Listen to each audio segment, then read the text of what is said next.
Welcome to the studio. Today I want to talk to you about Improv Quilt-As-You-Go for this little bag, which is part of our bag of the month. This one is called Patch It Up. This one is a super fun, playful sewing experience. I think you're really going to like it. And if you're afraid of improv, let me just give you some tips and hopefully you'll be able to jump right in and really have a fun time. So this is a finished bag. This is a mostly finished panel. I'm going to work on the second panel for this, and I am in no way going to try to get that panel to match this panel. They're going to be completely different one from another. So let's start on that. I have a piece of lightweight batting here, and I have my fabrics, and this fabric is sort of my showcase fabric. So I'm just going to start with maybe this big flower right here. Maybe I'll even start with a really big piece and just cut out a nice section. Yeah. Okay. And find a place to start.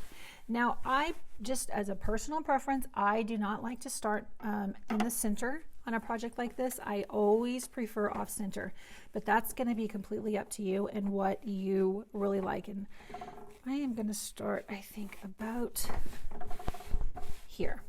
And then once you've got your piece right where you want it, I'm going to put this right here into my machine. I've got sort of a longer stitch because I want it to look like a quilting stitch, not like a seam stitch. Okay, so I'm going to start with that longer stitch, and I'm just going to also make this very organic. It doesn't matter to me if it's perfectly straight. I'm not going to mark anything. I'm just going to go in here and just generally make a straight line.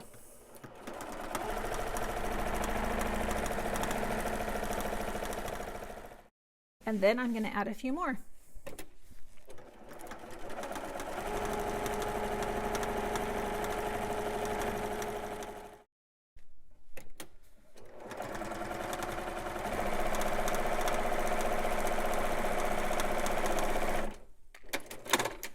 And I want to leave some space for some big stitch hand quilting. So I'm going to leave a big gap here so that I can run a hand stitch down there. I'm just going to plan that in and move the last stitch on this piece to the edge. Okay, so there I have the first piece on. I've built in a place for my big stitch, and now I'm going to add something else. So I'm just going to assess my scraps and try to find something here that's, if I have something that's generally close to this size already. And all right, this is close and I want to use this, so I'm going to add something else to it, like maybe this. So I'm just going to sew these two pieces together.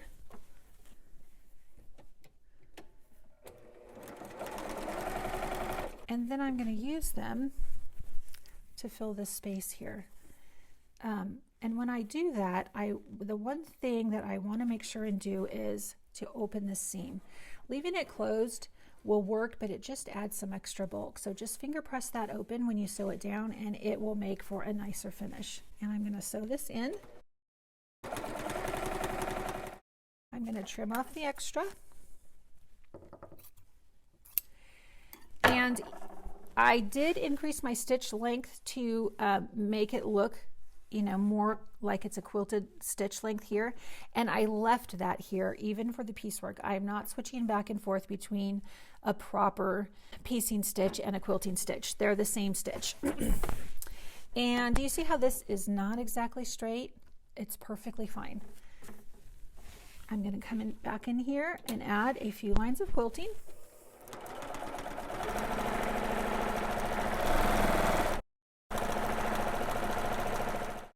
And now when I bring in my next piece, I have my 1/4 inch seam allowance, so I'm just going to put those 2 lines of quilting there. Now I need to add something here. Probably I won't add another giant piece to this. I'm going to maybe piece 2 things together here to fill that space. So maybe this and this. So I'm going to use these 2 pieces are already similar in size. I'm going to join them together along this top edge because I know I don't need that much more.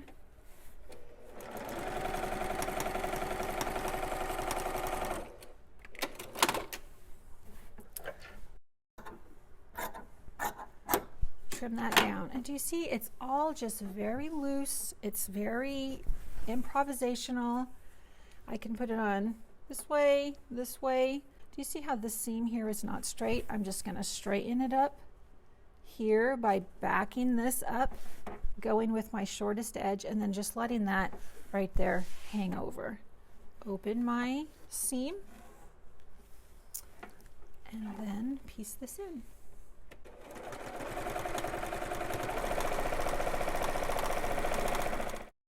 I'm going to trim this down. Now I want to take a look at this and make sure that it's not really going to shadow through a lot, and I think it doesn't. So I'm going to just turn it over and leave it there. If it did shadow a lot, I would take just a scrap of white fabric and just lay it in. If this really was dark and it bothered me, I could take just a scrap of fabric, lay it in and cover that up, and then carry on. And if that were a piece of white, it would hide all of that. But I don't think it shows that much, so I'm going to just turn it over and carry on.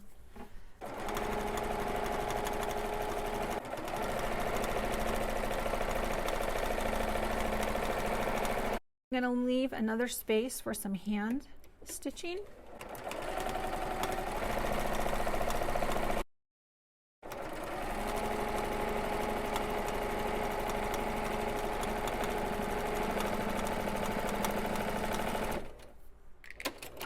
Now I can add in anywhere. I don't have to go in log cabin order or 1, 2, 3 order. I can just add in wherever I want. And I like to sort of just judge it by the size of my scraps so that I can use them without trimming them down a lot and just get the most use out of them. Maybe these three pieces. I think I'll put these 3 together.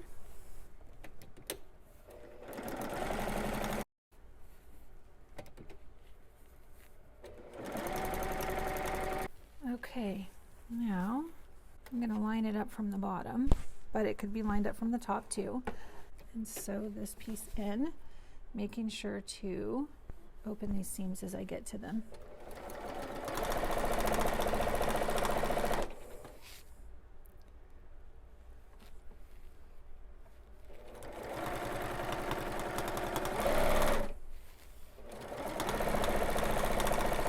Give it a trim. Make sure these are nice and open. And then again, just a few quilting stitches. Maybe I'm going to leave a nice big space there to do some hand.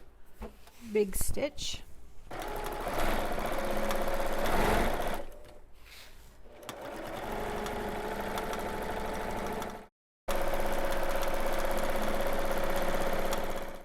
And I'm just going to carry on like that until I have filled all the way to the edges, and even a little overhang is fine because this is all going to be trimmed down to size when it's finished.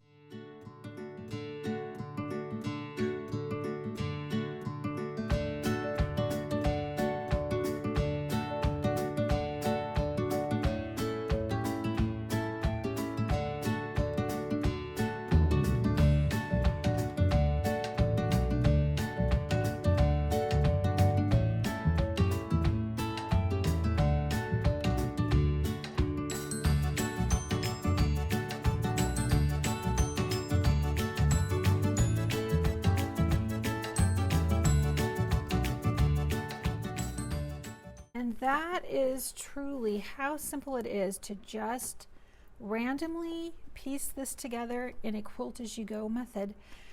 The last thing I want to show you is I left these spots for the big stitch quilting, or just the big stitch, and I want to show you that really quick just in case you haven't done it before.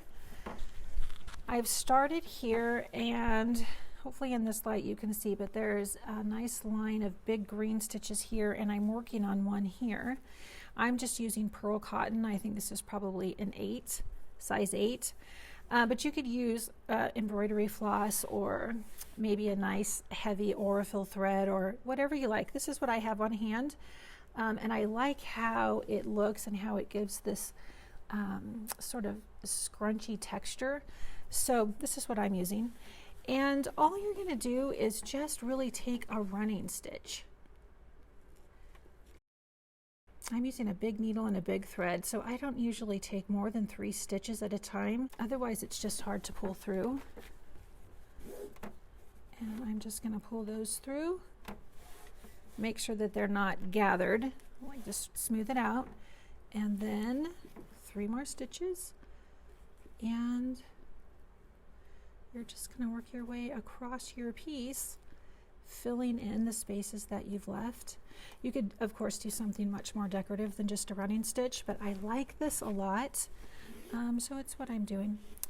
So that is how to improv Quilt-As-You-Go and how to big stitch, and I hope that was helpful.